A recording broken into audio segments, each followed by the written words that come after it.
पाठ श्री परमान सागर जी महाराज की। बोलिए परम पूज्य 105 छूलक श्री आदर सागर जी महाराज की। मुनि संघ की। विश्व वंदनीय संत शिरोमणि आचार्य भगवान 108 विद्यासागर जी महाराज के 9 रत्नों में से एक सरस्वती पुत्र, प्रखर वक्ता, भावना योग के प्रवर्तक, शंका समाधान के जनक, जिन्होंने जैन धर्म की प्रामाणिकता को अपनी शंका समाधान के माध्यम से जन जन तक पहुंचाया है। ऐसे मुनिवर परम पूज्य 108 परमान सागर जी महाराज कुनकुरी छत्तीसगढ़ में सत्संग विराजमान है। बहुत ही परम खुशी की बात है मुनिश्री कि हम लोग जशपुर, बगीचा, कुनकुरी, सन्ना एक भाईचारे के साथ रहते आए हैं। जशपुर बड़ा भाई, कुनकुरी उसके बाद बगीचा और सन्ना, ऐसे हम लोग भाईचारे के साथ सारे धार्मिक प्रभावना को हम लोग एक दूसरे से मिलकर इस बड़े धूमधाम और भक्ति भाव के साथ व्यतीत करते हैं। आज हमारे बीच जशपुर समाज के अध्यक्ष यानी आदरणीय भागचंद जी अजमेरा जी पूरे मंत्रिमंडल के साथ और सभी सारा श्रावकगणों के साथ यहाँ पधारे हुए हैं। और महाराज श्री हमारा कुनकुरी का पुण्योदय कि गुरुदेव के आज्ञा अनुसार अचानक आपका बिहार हमारे कुनकुरी नगर में रहा। हमारा पुण्योदय जिस स्पीड से आप चले आ रहे थे, पाँव के छाले नहीं देख रहे थे आप, आपके पाँव के छाले पड़ जा रहे थे, घाव हो जा रहा था, उसके बाद भी आप स्पीड से चले जा रहे थे। जशपुर में जब एक दिन आपका बिहार रुका तो हम लोग व्याकुल हो गए कि जशपुर से तो आप बिहार करेंगे, कुनकुरी को समय नहीं दे रहे हैं और सीधे निकल जाएंगे। किंतु हमारा पुण्योदय कि आपने हमें समय दिया। और मुनिश्री आपके मुखार बिंदु से निकले हुए अमृत वर्षा का रसपान करने के लिए यहाँ पर जशपुर, बगीचा, सन्ना, अंबिकापुर, झारसुगुड़ा, राउरकेला, बिलासपुर, रायपुर से सारे भक्तगण आए। इस बीच में सारी फॉर्मेलिटियाँ हम लोगों ने बंद की, केवल आपके अमृत वाणी सुनने के लिए यहाँ एक लोग आतुर थे, व्याकुल थे। और आपके मुखार बिंदु से लाइव सीधे आपके मुखार बिंदु से निकले हुए अमृत की वर्षा का हम लोग रसपान कर रहे थे। मुनिश्री जिस तरह आप समय शिखर जी की तलहटी पर मुनिवर के परिपक्व परिकल्पना से गुणायतन का निर्माण कर रहे हैं, पूरे विश्व में जैन समुदाय के लोगों को गुणायतन से तन, मन और धन से जोड़कर जिस सिद्धांतों के इस प्रयोगशाला को साकार करने में लगे हुए हैं, आज बहुत से लोग यहाँ भी गुणायतन से जोड़ रहे हैं। मैं उनका नाम बाद में लूँगा। अभी मैं मुनिवर के श्री चरणों में बारंबार नमोस्तु करते हुए आप लोग सभी भी निवेदन करूँगा। और मुझे विश्वास है कि मुनिश्री ने जिस प्रकार से पूरे विश्व के जिज्ञासुओं की शंका का समाधान कर उन्हें धर्म मार्ग में और की ओर अग्रसित किया है, उसी तरह हम छत्तीसगढ़ वासी, हम जशपुर जिले वासी को अपनी शंकाओं का समाधान पाकर मुनिवर के बताए हुए मार्ग पर आगे बढ़ने का सौभाग्य मिलेगा। मैं सबसे पहले मुनिश्री के श्री चरणों में आप सभी की ओर से और हम सब मिलकर बारंबार 3 बार नमोस्तु करते हुए आज की इस शंका समाधान को प्रारंभ करने जा रहे हैं। मैं सबसे पहले सभी से कहूँगा हाथ जोड़ें और मुनिश्री के श्री चरणों में जाकर बोलिए नमोस्तु भगवान, नमोस्तु भगवान, नमोस्तु भगवान। और आज ऑनलाइन से आए हुए क्वेश्चन, हमारे कुनकुरी से प्रकाश चंद जी रारा पूरे परिवार सहित यहाँ पर हैं। मैं उन्हें आमंत्रित करता हूँ कि वो यहाँ आए, क्योंकि प्रकाश चंद जी रारा परिवार आज गुणायतन से जुड़कर सूत्रधारा के माध्यम से जुड़ा है और अपना योगदान दिया है। हम सबसे पहले तालियों की गड़गड़ाहट से उनका इस धर्म की अनुमोदना करते हैं और उन्हें आमंत्रित करते हैं प्रकाश चंद जी रारा परिवार को कि वो यहाँ आए।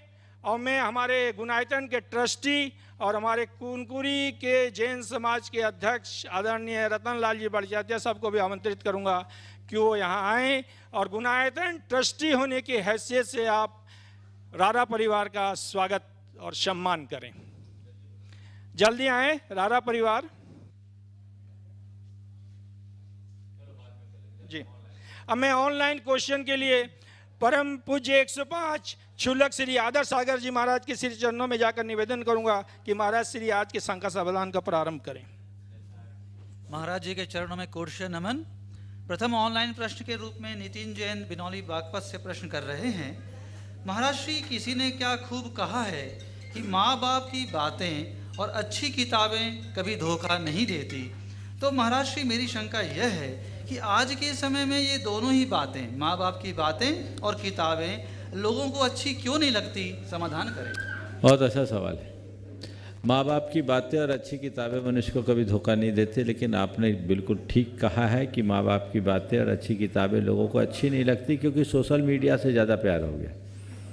इधर उधर की बातों में लोग ज़्यादा है। व्हाट्सएप, फेसबुक, इंस्टाग्राम और दूसरे मीडिया में जब आप उलझ जाओगे तो अच्छी बातें कहाँ सीख पाओगे। लोगों को चाहिए कि बड़े बुजुर्गों की अनुभवपूर्ण बातों को तवज्जो दें और अच्छी किताबें पढ़ें। अच्छी किताबें हमारा सबसे अच्छा मित्र बनती है। हमें उसका ध्यान रख करके चलना चाहिए और तदनुरूप अपना जीवन व्यवहार बनाना चाहिए। जम्बू जैन जी कोटा से प्रश्न कर रहे हैं। आपके अजैन भक्त के 5 साल की बेटी को डॉक्टर ने ब्लड कैंसर की बीमारी बताई है। मेरी और उसकी भावना योग पर विश्वास है। बेटी तो भावना योग नहीं कर सकती है, परंतु हम उसके नाम से भावना योग व मंगल पाठ करते हैं। क्या हमारा विश्वास सही रहेगा तथा हमारा भावना योग दूसरे व्यक्ति तक भी फायदा पहुंचाता है क्या? देखिए, हताश मत होइए, कर्म का योग आया है। कम उम्र में ब्लड कैंसर होने के बाद ठीक हो जाता है। आप विश्वास जगाइए, अपनी आराधना बढ़ाइए। अभी तक ये प्रयोग तो नहीं हो पाया कि दूसरों के लिए भावना योग करने का क्या प्रभाव पड़ता है, लेकिन आप अपना भावना योग करते रहिए। हो सकता है यही आप एक बड़े अध्ययन का आधार बने। अनुष्का जैन पीतमपुरा से प्रश्न कर रही हैं। कहते हैं संतोषी प्राणी सदा सुखी, लेकिन जब हम इतनी मेहनत करने के बाद भी उन बच्चों से कम नंबर लाते हैं जो मेहनत नहीं करते, तो ये संतोष कहाँ तक रखें? देखिए, नंबर को लेकर के पढ़ाई मत करिए। नंबर के लिए पढ़ाई करने वाले फिसड्डी हो जाते हैं। ज्ञान बढ़ाने के लिए पढ़ाई करने वाले ही सफल होते हैं। हालांकि आजकल प्रतियोगी परीक्षाओं का दौर, वहाँ नंबर का ही गेम होता है और उसी चक्कर में बच्चों पर अतिरिक्त प्रेशर होता है। हम मेहनत करके कम नंबर ला रहे हैं और वो बिना मेहनत के नंबर ला रहा है। आज उसने नंबर पा गया, कल जीवन में पिछड़ सकता है। इस बात को ध्यान में रखना चाहिए और हमें इसे बड़े सकारात्मक तरीके से देखना चाहिए। अध्ययन कोई सामान्य क्रिया नहीं, एक बड़ी साधना है, ज्ञान का अर्जन है। आप जितनी मेहनत करेंगे आपके ज्ञान की उतनी वृद्धि होगी और मनुष्य का ज्ञान और उसकी अनुभव की संपदा, यही उसके जीवन की मूलभूत पूंजी है, जिसे हमें सहेज कर रखना चाहिए। घेवर चंद जी जैन ब्यावर से प्रश्न कर रहे हैं। पुण्यानुबंधी कार्य करते हुए भी पाप कर्म का बंध कैसे होता है और पापानुबंधी कार्य करते हुए भी पुण्य कर्म का बंध कैसे होता है? पुण्यानुबंधी कार्य करते हुए पाप कर्म का बंध होने का कभी सवाल ही नहीं है और पापानुबंधी कार्य करने वालों को पुण्य का बंध कभी नहीं हो सकता। इन सब चीज़ों को ध्यान में रख के चलना चाहिए। जय कुमार जी गुणायतन ट्रस्टी सूरत से प्रश्न कर रहे हैं। पिछले शंका समाधान में एक प्रश्न के जवाब में बताया था कि व्यक्ति का पुरुषार्थ और भाग्य दोनों एक साथ होते हैं तब उसका कार्य सिद्ध होता है। अगर कोई कार्य के लिए उस व्यक्ति का भाग्य है मगर उस काम के लिए पुरुषार्थ कोई दूसरा करता है, तो क्या उसका कार्य सिद्ध होगा? देखिए, कभी कभी निमित्त नैमित्तिक संबंध के तहत ऐसा हो जाता है, लेकिन हर व्यक्ति के खुद का पुरुषार्थ ही काम करता है। इस बात पर हमें विश्वास रखना चाहिए। संयोग कभी बन जाए, एक करता है और उसका फल पूरा परिवार लेता है। जैसे किसी एक व्यक्ति ने बड़ा पुरुषार्थ करके कोई बड़ी उपलब्धि हासिल की, नाम पूरे परिवार का होता है। किया एक ने, फल पूरे परिवार ने पाया। ऐसे संयोग बनते हैं, ऐसे संयोग बनते हैं। पर ऐसा सोच करके कि हम दूसरों के पुरुषार्थ के भरोसे ही काम करें, ये कतई ठीक नहीं है। हमें अपने पुरुषार्थ पर भरोसा करना चाहिए। आगे के सत्र को बढ़ाएंगे। बोलिए मुनिश्री 108 परमान सागर जी महामुनिराज की। मुनिश्री आज कुनकुरी वासी प्रकाश चंद जी, अनिल कुमार जी, अरहंत कुमार जी, आलोक कुमार जी, रारा परिवार, जिन्होंने गुनाहित परिवार से जुड़ने का आशीर्वाद लिया है और सूत्रधार से जुड़कर अपना योगदान दिया, मैं आमंत्रित कर रहा हूं और साथ ही आमंत्रित कर रहा हूं हमारे रतनलाल जी जैन ट्रस्टी गुनायतन को कि वो आकर इनका सम्मान करें। और एक बार सभी से निवेदन कर रहा हूं कि तालतियों की गड़गड़ाहट से इनके दान की अनुमोदना करें। वहीं से आशीर्वाद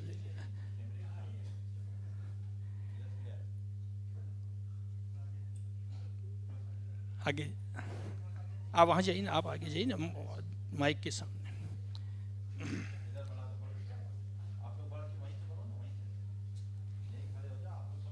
आप बढ़िए ना जय जी, आप आगे बढ़िए ना, लीजिए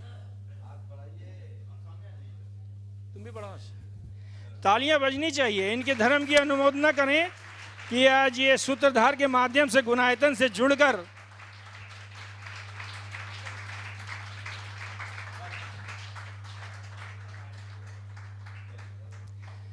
साथ ही मुनिश्री के श्री चरणों में बारंबार नमस्तु करते हुए मैं यह कहते हुए भी मुझे बहुत प्रशंसा हो रही है कि गुनायतन ट्रस्टी परिवार में एक और नया नाम जुड़ा है। आप लोगों की तालियां बजे तो मैं उनका नाम लेता हूं।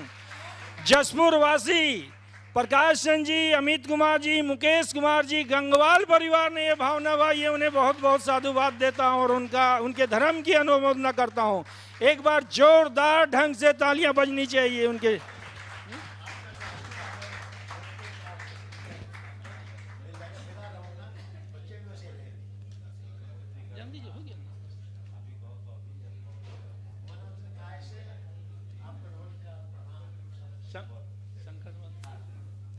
अब मैं शंका समाधान का कार्यक्रम को आगे बढ़ाता हूं।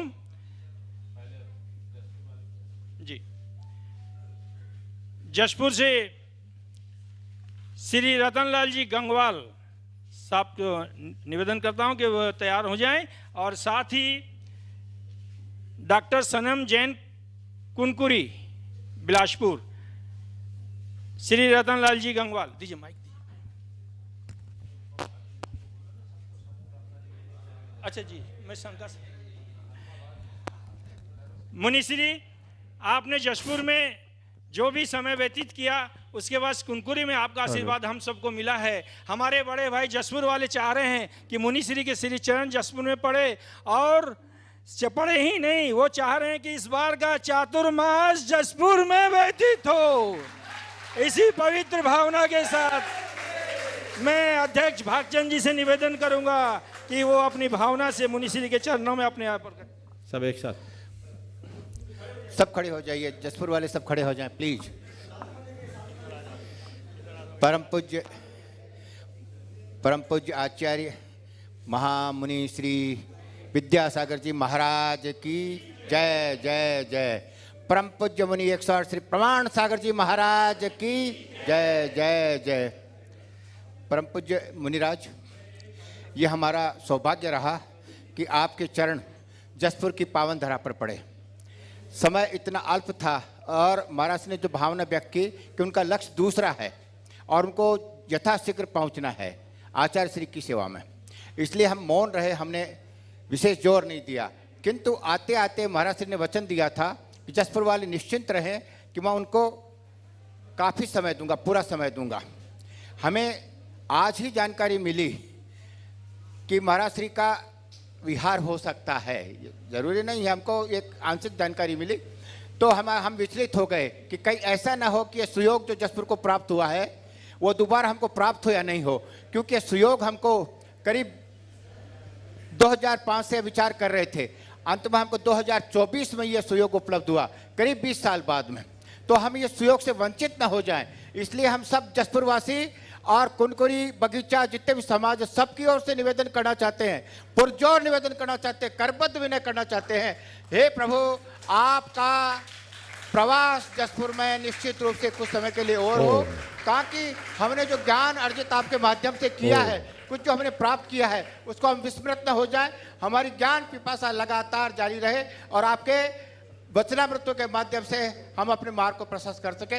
इसी भावना के साथ में जसपुर नगर वाले आपसे पुरजोर निवेदन करते हैं कि आपके चरण पुनः जसपुर की धरा पर पड़े।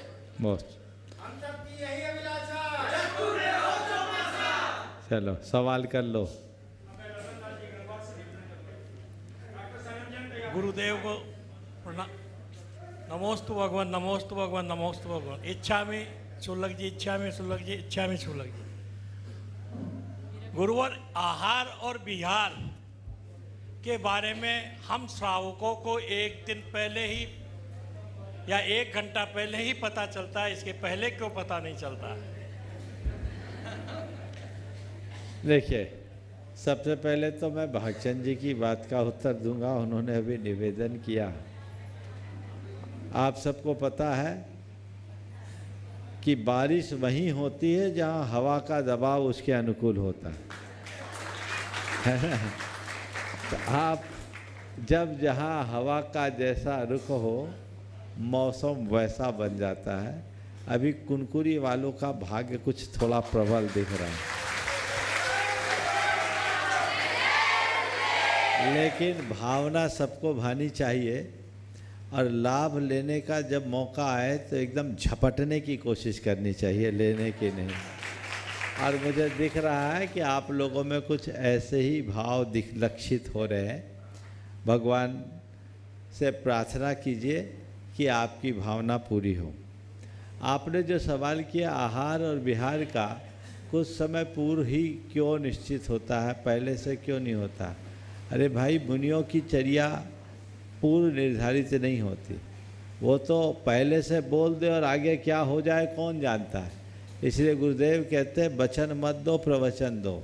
अपनी चर्या को अपने हिसाब से करो ताकि उसमें किसी प्रकार की विसंगति का कोई प्रसंग ना।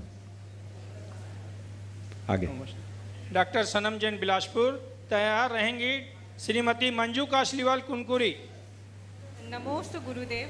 गुरुदेव, मेरा प्रश्न यह है कि सोच का अंधेरा रात के अंधेरे से ज़्यादा खतरनाक होता है।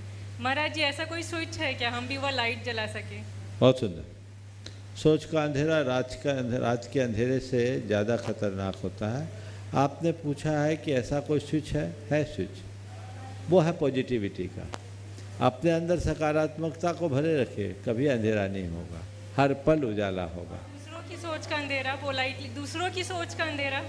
फिर से बोलिए। महाराज जी, दूसरों की सोच का अंधेरा जो पोलाइटली दूर कर सके। अगर किसी के यहाँ अंधेरा है ना, तो हम अपने पास उजाला कर ले, वो हमें दिखे या न दिखे, हम उसको दिख जाएंगे। ये प्रयास करना चाहिए।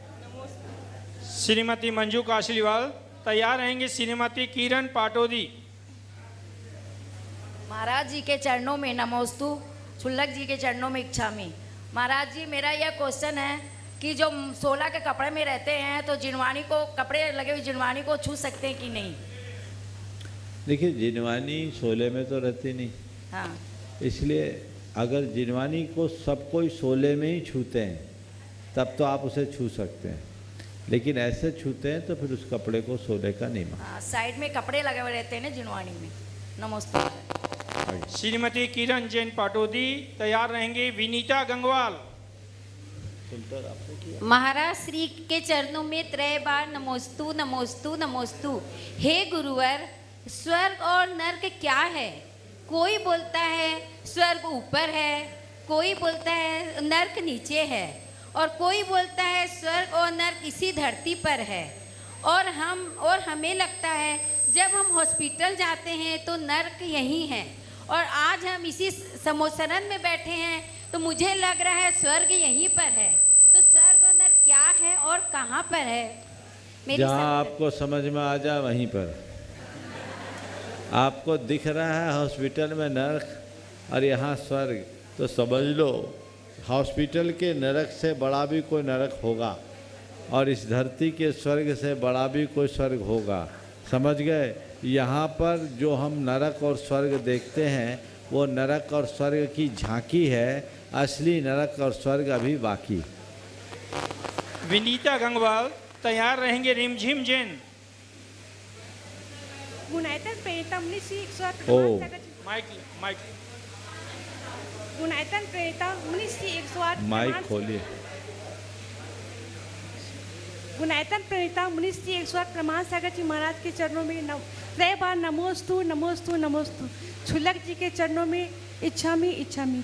गुरुदेव, मेरा प्रश्न यह है कि गृहस्थ जीवन में रहते हुए हम अपने जीवन में मोक्ष मार्ग की ओर कैसे बढ़ें और वेद विज्ञान कैसे होता है?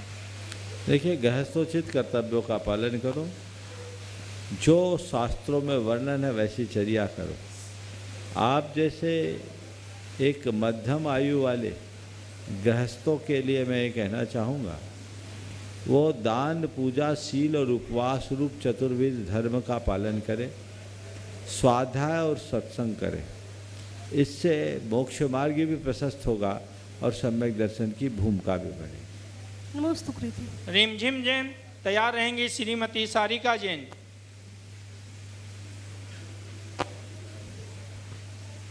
गुरुदेव के चरणों में मेरा नमोस्तु नमोस्तु नमोस्तु।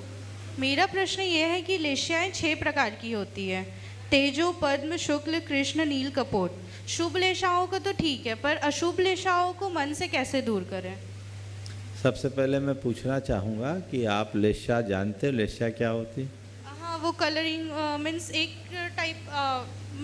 टाइप का कर्मा ही से रिलेटेड होता है, वो कलरिंग ऑफ द सोल हम कह सकते हैं। बहुत सुंदर।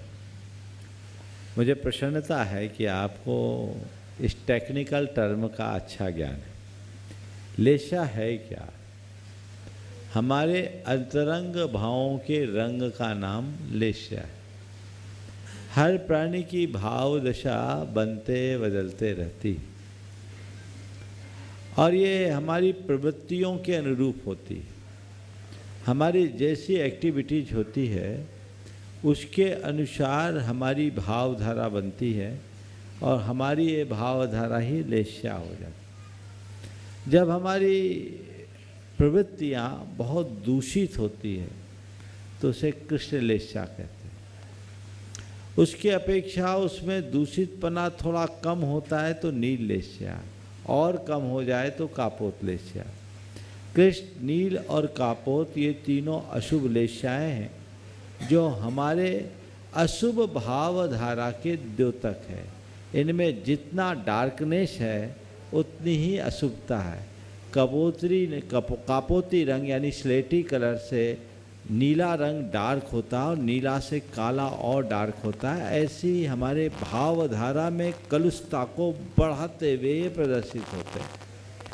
पीत, पद्म और शुक्ल ये 3 शुभ लेस्याएँ जो हमारी भावधारा की उज्ज्वलता का द्योतक है। पीत पीला रंग बहुत सुहावना रंग होता है, शुभ्रता का द्योतक है। इसे तेज लेस्या भी कहते हैं, जो तप, त्याग, सादगी, सदाचार, उपकार से भरे भावों से जुड़ा होता है। इसके बाद पद्म है जो कमल जैसा सफ़ेद होता है, उसमें हल्की हल्की लालिमा जैसी दिखती है, ये पद्म लेस्या है। और शुक्ल लेस्या एकदम शुक्ल धवल हंस की तरह, तो ये हमारे भावों की उज्ज्वलता का द्योतक है। तो उत्तरोत्तर जो जो हमारे भाव धारा उज्ज्वल होते जाते हैं हमारी लेस्याएँ ठीक बनते रहती। तो ये ग्रेजुअली हमारी लेस्याएँ अच्छी बनती है और बिगड़ती है। हम पीत से पद्म, पद्म से शुक्ल लेस्या की ओर बढ़ेंगे और घटेंगे तो शुक्ल से पद्म, पद्म से पीत की ओर आएंगे। इसी तरह कृष्ण, नील, कापोत लेस्या में कापोत से नील और नील से कृष्ण लेस्या की ओर आए। ऐसा नमोस्तु महाराज। श्रीमती सारिका जैन तैयार रहेंगी श्रीमती पूजा पाटनी। नमोस्तु नमोस्तु नमोस्तु। क्षुल्लक जी को इच्छामि। मेरा प्रश्न यह है कि पूजा अभिषेक करने का नियम होता है, लेकिन बिग लगाते हैं तो उनको करना चाहिए या नहीं? बिग जो लगाते हैं बाल, विग लगाने वाले को पूजा अभिषेक करना ही चाहिए। ये बताओ विग है क्या? बोलो। आर्टिफिशियल नहीं है, किसी के शरीर का उतरा हुआ बाल है, आर्टिफिशियल नहीं होता वो। उतरा हुआ बाल, वैष्णो देवी में जितने बाल उतरते हैं ना सब ऐसे ही काम में आते हैं। तो ये बाल शरीर का मल है, और सिर पर मल रखने का मतलब क्या है? विग लगा लिया, ये अंधानुकरण। क्यों लगा? विग लगा के न तो आहार देना चाहिए न भगवान का अभिषेक देना चाहिए। जब प्रकृति तुम्हें नहीं चाहती कि तुम्हारे सिर पे बाल हो, तो अपने नैसर्गिक सौंदर्य का आनंद क्यों नहीं लेते? अनुपम खेर को देखो, बोलो, अनुपम खेर के सिर में बाल है क्या? नहीं। पर क्या उसके सौंदर्य में कमी है? ये कृत्रिमता को क्यों ओढ़ते हो? इससे निगेटिविटी भी बढ़ती है। इसलिए मैं सलाह दूंगा, जो तुम्हें नेचर बताए वैसा काम करो। अगर बाल उड़ रहे तो उड़ जाने दो, क्या फर्क पड़ता है?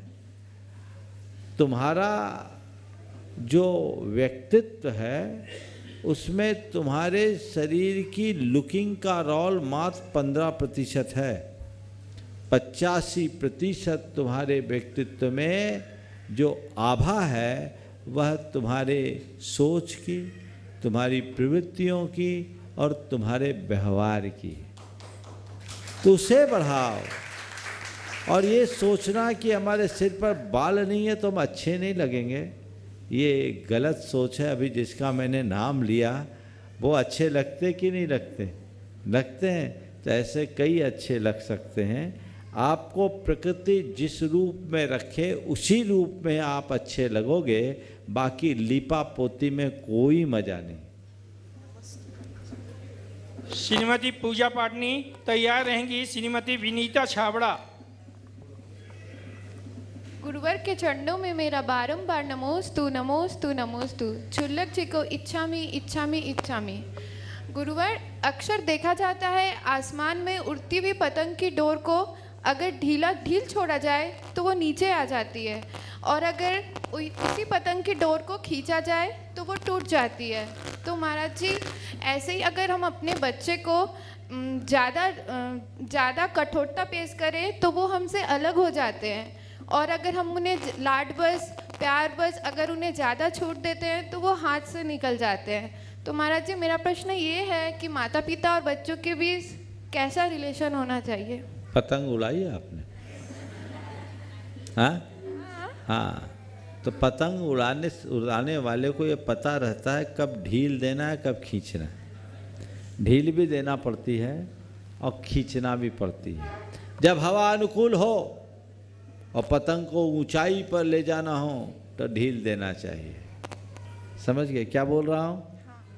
जब हवा अनुकूल हो और पतंग ऊंचाई पर जा रही हो तो ढील देना चाहिए, और हवा प्रतिकूल हो जाए या पतंग का संतुलन बिगड़ने लगे तो खींच लेना चाहिए। यही तो पतंगबाजी है ना? जी। इसी तरह ढील उतना ही दे जिससे बच्चों को उभरने का अवसर मिले, और जब लगे कि बच्चे नीचे की ओर आ रहे हैं तो खींच लो। समझ गए? थोड़ा दूसरे उदाहरण से बात कहना चाहूँगा। छोटा बच्चा होता है, माँ उसको कहती है बेटा खेलना है खेलो, एकदम बांध के रखे तो जाएगा नहीं, चलना नहीं सीखेगा। जब बच्चा चलना सीखता है तो बहुत बहुत चलने की इच्छा होती, पर माँ कहती है बेटा तेरे को खेलना है तो खेल, घर के भीतर खेल, आंगन से बाहर मत जाना क्योंकि सड़क पर भीड़ है। समझ गए?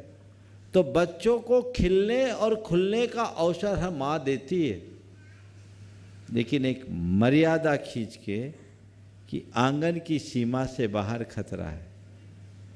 तो बच्चों को अपनी सीमा का बोध कराकर आप ढील दीजिए। समझ गए? और दूसरा उदाहरण दे दूं। एक पेड़ लगाते हैं, उसके चारों तरफ क्या ट्री गार्ड लगता है। ट्री गार्ड किस लिए लगाया जाता है? पेड़ सुरक्षित रहे और बढ़ता रहे।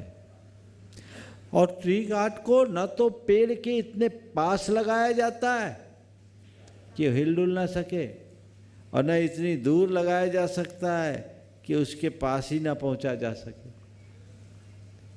एक सुरक्षित दूरी में। इसी प्रकार बच्चों को अंकुश युक्त आज़ादी दीजिए।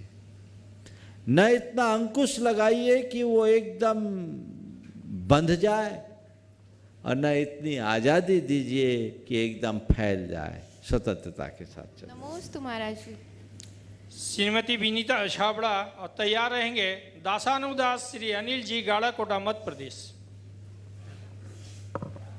महाराज जी के चरणों में नमस्तु, छुल्लक जी के चरणों में इच्छा पर।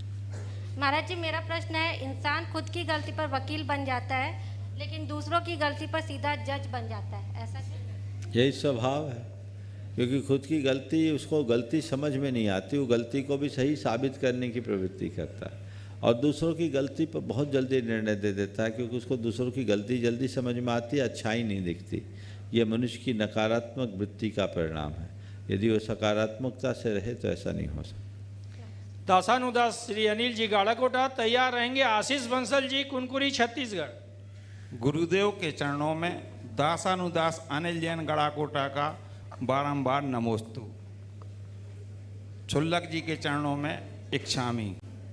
गुरुदेव कहते हैं कि जलन कोयले की हो या इंसान की, शांत जब भी होती है तब तक राख नहीं हो जाती। यह परिणाम हर किसी को मालूम है, फिर भी लोग जीते जी एक दूसरे से जलते रहते हैं। क्या कारण है कि परिणाम जानते हुए भी अपने आप को संभाल नहीं पाते? देखिए, कोयला जल के राख बने न तो भी काम में आता है, पर इंसान जन के राख बनने पर तो खाक में बदल जाता है।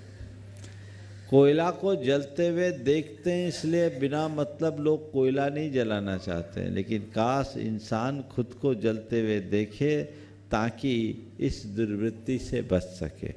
तो हमें अपने आप को जलाने से बचना चाहिए। ईर्ष्या हमारी एक बहुत बड़ी दुर्बलता है।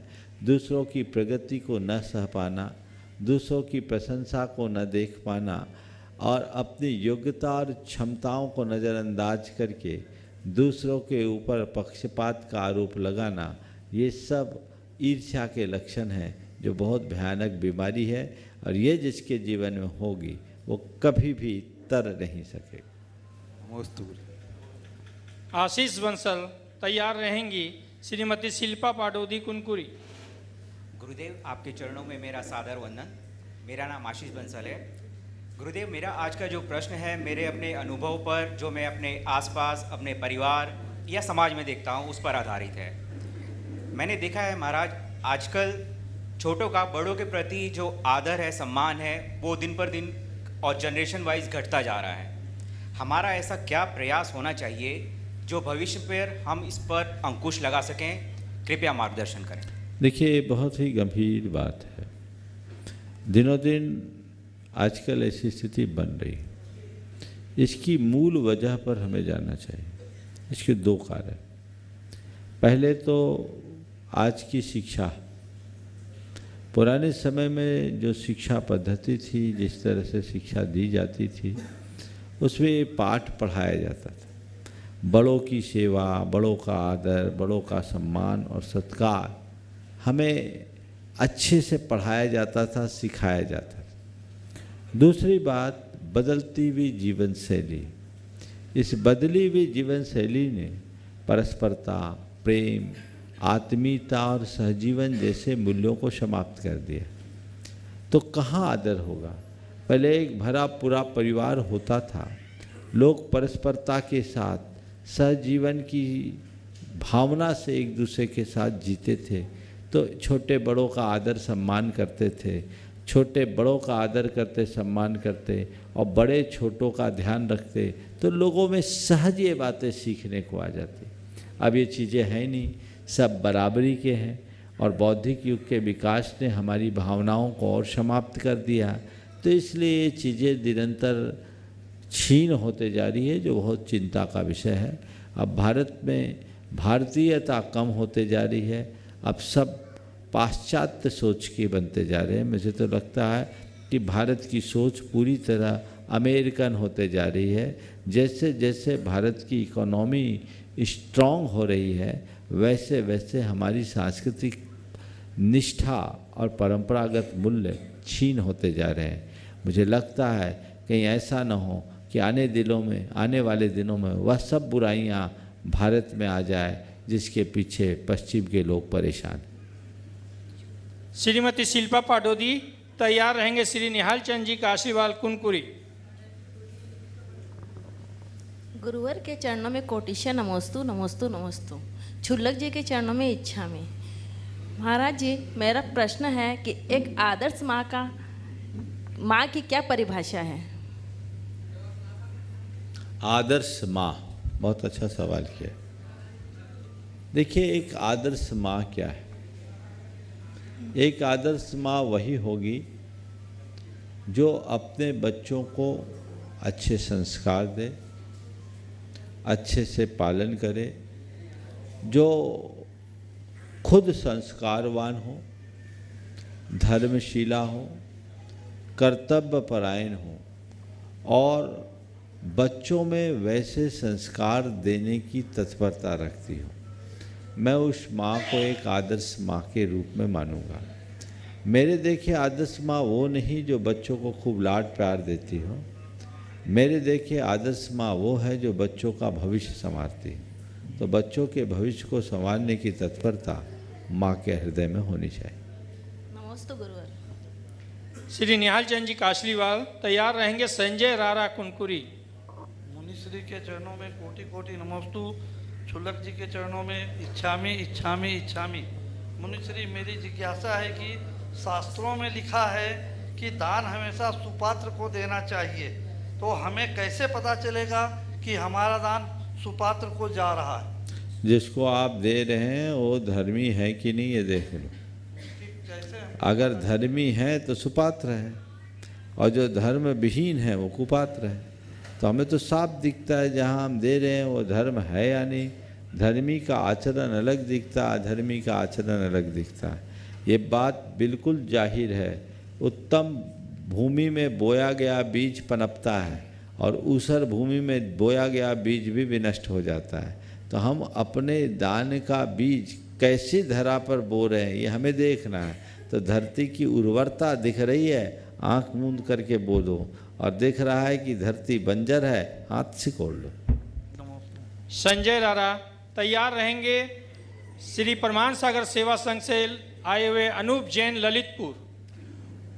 मुनिश्री को नमोस्तु नमोस्तु नमोस्तु। छुल्लक जी को इच्छामि इच्छामि इच्छामि। ओम। मुनिवर, मेरा प्रश्न यह है कि सांसारिक जीवन से आपके जीवन में वैराग्य का भाव कैसे आया? सांसारिक जीवन से वैराग्य का भाव कैसे आया? अगर संक्षेप में कहूँ तो मेरे पुण्य से आया। विस्तार में कहूँ तो मैं कहूँगा परम पूज्य गुरुदेव के व्यक्तित्व के चमत्कार से आया।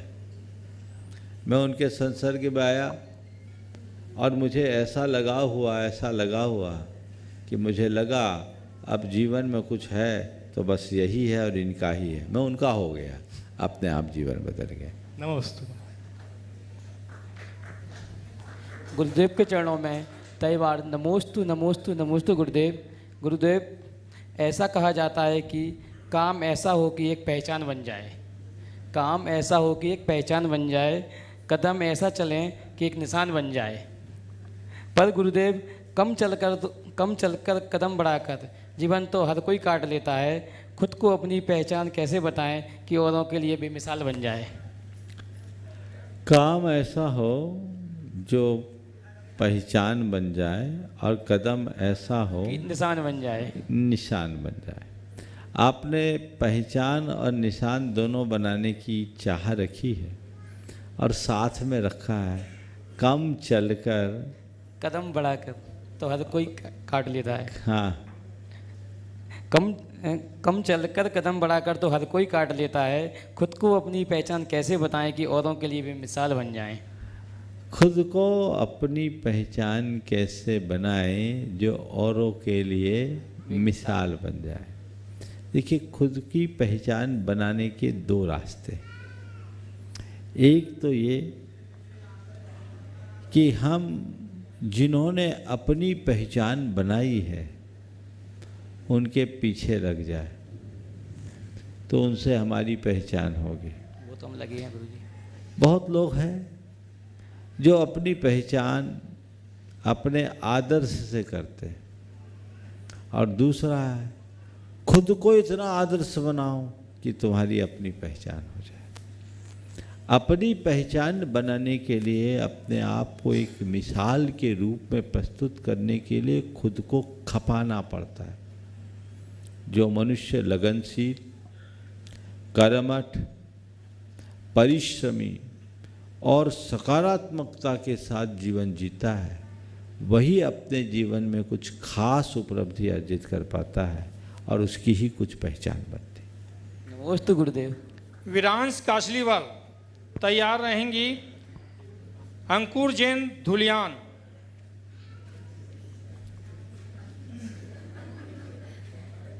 दो अंकुर। नमोस्तु महाराज जी, इच्छा में छुलकदी। नमोकार मंत्र में कितनी पावर होती है? कितनी पावर होती है?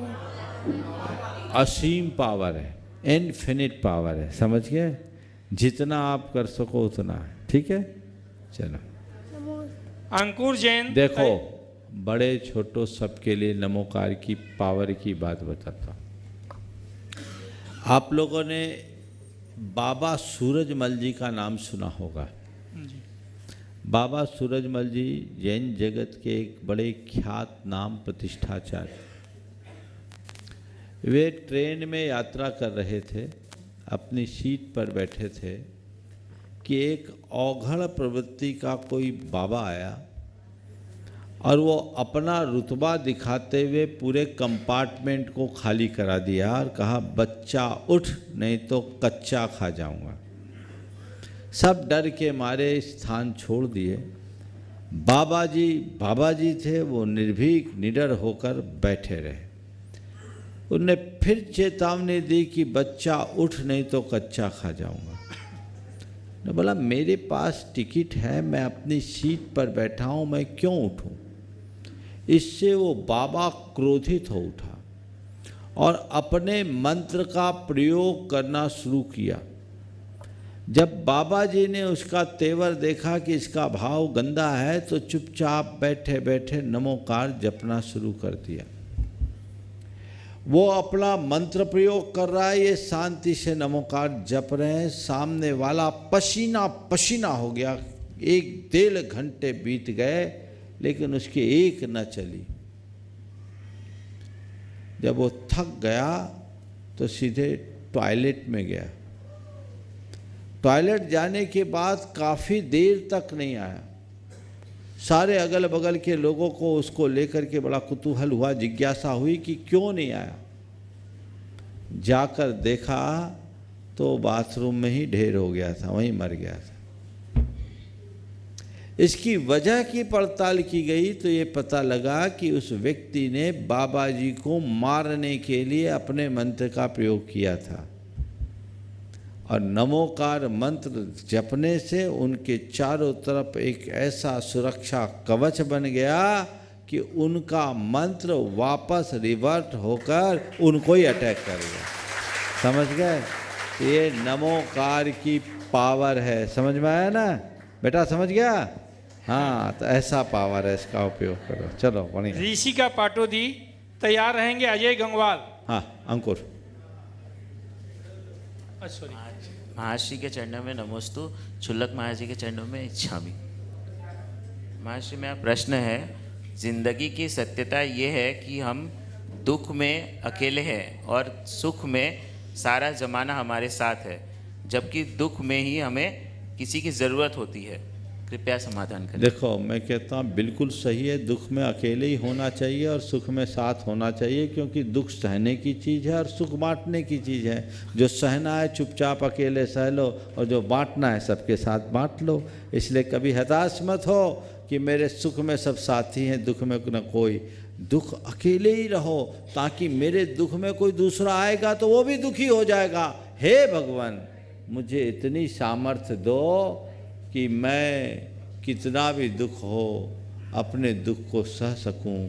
मेरे सुख में सब सुखी हो जाए, पर किसी को मेरे दुख में दुखी ना होना पड़े। मेरा जितना सुख है मैं सबको बांट सकूं, पर मेरे दुख में किसी को सहभागी बनने की जरूरत ना हो, ऐसी सोच विकसित कर। नमोस्तु महर्षि। ऋषिका पाटोदी। और संस्कार का भी बोलो। बोलो बोलो। नमोस्तु गुरुदेव। छुल्लक जी के चरणों में इच्छामी। गुरुदेव, एक समय मतलब ऐसा सुनते हैं कि एक समय में जैन धर्म पूरे भारत में था, आज भारत के कुछ हिस्सों में रह गया है और कहीं कहीं तो जैन धर्म अपनी आखिरी सांसें गिर रहा है, तो ऐसा क्यों? काल का प्रभाव। एक समय था जब भारत की बहुसंख्यक जनता जैन धर्मानुयायी थी। इस देश में कई तरह के उतार चढ़ाव आए, राजनीतिक उथल पुथल हुए, धार्मिक सांप्रदायिक संघर्ष हुए, उससे जैन धर्म को बड़ा नुकसान हुआ। आज बहुत थोड़े से जैन हैं, जो बहुसंख्यक जैन थे अल्पसंख्यक बन के रह गए। ये हम सब के लिए दुर्भाग्य की बात है, लेकिन समय काल की परिस्थिति के आगे कोई कुछ कह नहीं सकता। ऋषि का पाटोदी तैयार रहेंगे। अजय गंगवा। नमोस्तु महाराज श्री। इच्छामी शुल्लक जी। महाराज श्री, क्या हर बात पर लॉजिक ढूंढना जरूरी है? क्या आस्था के बल पर भी हम अपना जीवन का मार्ग प्रशस्त कर सकते हैं? मैं तो कहता हूँ ज़्यादा लॉजिक करने वाले को कबाड़ा ही होता है। एक कहावत है, जहाँ तर्क वहाँ नर। लॉजिक तथ्य तक पहुँचने के लिए उचित है, पर केवल तर्क के लिए तर्क करना कतई उचित नहीं। समझ गए? जितना जरूरी है, जहाँ जरूरी है वहाँ आप तर्क करो, पर तर्क से बड़ा आस्था है। समझ गए? 4 शब्द हैं: बुद्धि, विश्वास, विश्वास, बुद्धि, श्रद्धा और तर्क। क्या बोला? विश्वास, बुद्धि, श्रद्धा और तर्क। विश्वास कहता है कि मैं रात अंधेरे में भी बेधड़क चला करता हूँ। विश्वास कहता है मैं रात अंधेरे में भी बेधड़क चला करता हूँ। तो बुद्धि कहती है मैं तो दिन के उजाले में भी भटक जाती हूँ। विश्वास कहता है मैं रात अंधेरे में बेधड़क चला करता हूँ। बुद्धि कहती है मैं दिन के उजाले में भटक जाया करती हूँ। श्रद्धा कहती है मैं पाषाण को भगवान बना देती हूँ। तो तर्क कहता है मैं भगवान को पाषाण बना सकता हूँ। समझ गए? इसलिए तर्क का उतना ही प्रयोग कीजिए जितना आवश्यक और अपेक्षित है। आगे के सवालों से पूर्व हम परम पूज्य गुरुदेव के स्वास्थ्य लाभ की मंगल भावना से आज बृहद जाप करेंगे। जाप करने के उपरांत जब समय शेष रहेगा तब आगे आज जो समाचार आया, गुरुदेव के शरीर की स्थिति स्थिर बनी हुई है। हम भावना भाई वो शीघ्र पूर्णतः स्वास्थ्य लाभ ले सके और उनका दर्शन और सानिध्य हम सबको सुदीर्घ काल तक अनवरत मिल सके। इसलिए शेष समय को परम पूज्य गुरुदेव के स्वास्थ्य के लिए समर्पित करते हुए हम जाप करेंगे। जाप जब तक पूरी न हो तब तक चलते रहे। ओम ह्रीं अर्हंसि पार्श्वनाथ जिनेन्द्राय नमो नमः। ओम ह्रीं अर्हंसि पार्श्वनाथ जिनेन्द्राय नमो नमः। ओम ह्रीं अर्हंसि पार्श्वनाथ जिनेन्द्राय नमो नमः।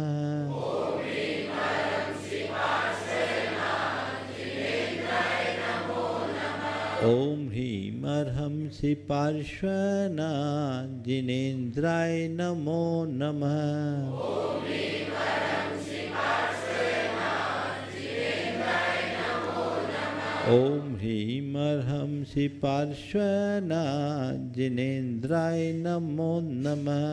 ओम ह्रीं अर्हंसि पार्श्वनाथ जिनेन्द्राय नमो नमः।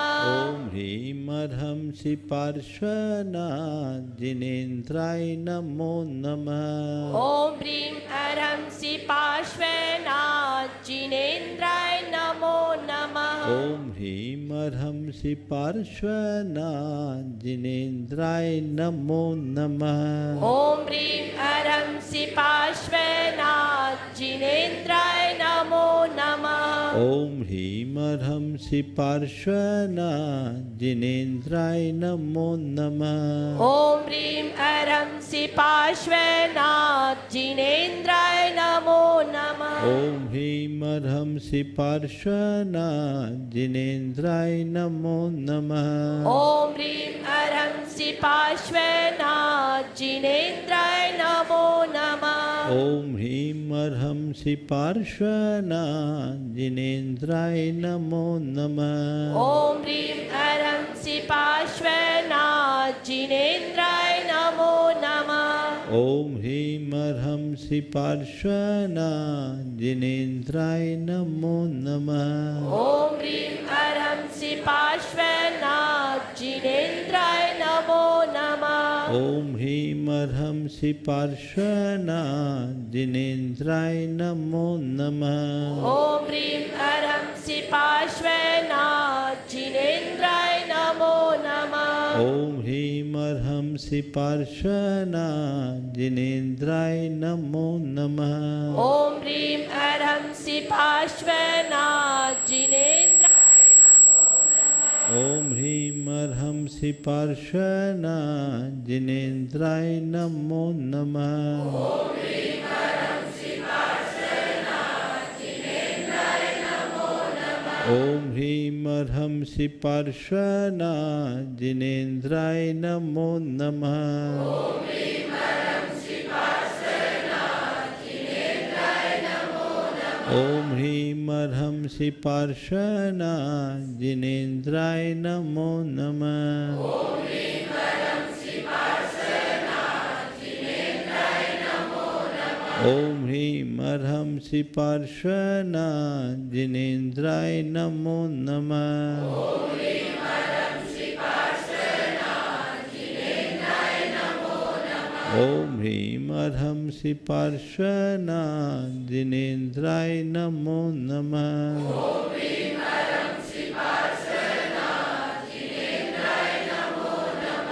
ओम ह्रीम अर्हं श्री पार्श्वनाथ जिनेन्द्राय नमो नमः।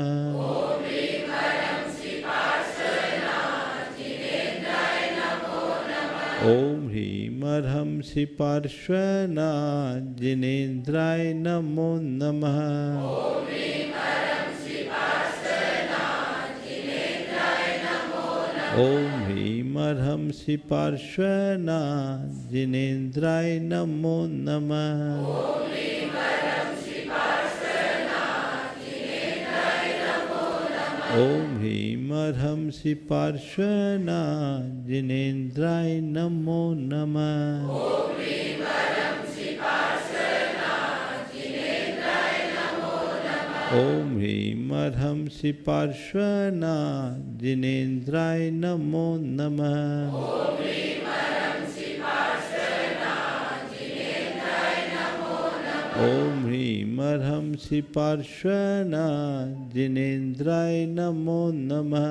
ओम ह्रीम अर्हं श्री पार्श्वनाथ जिनेन्द्राय नमो नमः। ओम ह्रीम अर्हं श्री पार्श्वनाथ जिनेन्द्राय नमो नमः। ओम ह्रीम अर्हं श्री पार्श्वनाथ जिनेन्द्राय नमो नमः। ओम ह्रीम अर्हं श्री पार्श्वनाथ जिनेन्द्राय नमो नमः। ओम ह्रीम अर्हं श्री पार्श्वनाथ जिनेन्द्राय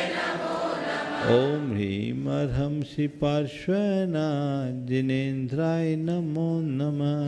ओम ह्रीम अर्हं श्री पार्श्वनाथ जिनेन्द्राय नमो नमः। ओम ह्रीम अर्हं श्री पार्श्वनाथ जिनेन्द्राय नमो नमः। ओम ह्रीम अर्हं श्री पार्श्वनाथ जिनेन्द्राय नमो नमः। ओम ह्रीम अर्हं श्री पार्श्वनाथ जिनेन्द्राय नमो नमः। ओम ह्रीम अर्हं श्री पार्श्वनाथ जिनेन्द्राय नमो नमः। ओम ह्रीम अर्हं श्री पार्श्वनाथ जिनेन्द्राय नमो नमः। ओम ह्रीम अर्हं श्री पार्श्वनाथ जिनेन्द्राय नमो नमः। ओम ह्रीम अर्हं श्री पार्श्वनाथ जिनेन्द्राय नमो नमः। ओम ह्रीम अर्हं श्री पार्श्वनाथ जिनेन्द्राय ओम ह्रीम अर्हं श्री पार्श्वनाथ जिनेन्द्राय नमो नमः।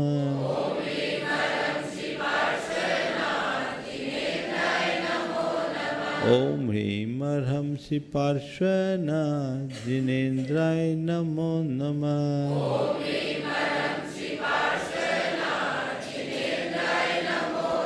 ओम ह्रीम अर्हं श्री पार्श्वनाथ जिनेन्द्राय नमो नमः। ओम ह्रीम अर्हं श्री पार्श्वनाथ जिनेन्द्राय नमो नमः।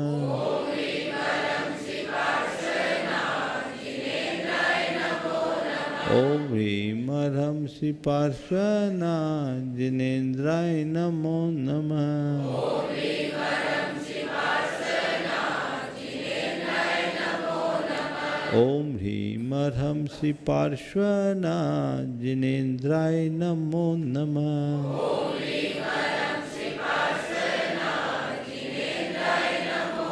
ओम ह्रीम अर्हं श्री पार्श्वनाथ जिनेन्द्राय नमो नमः।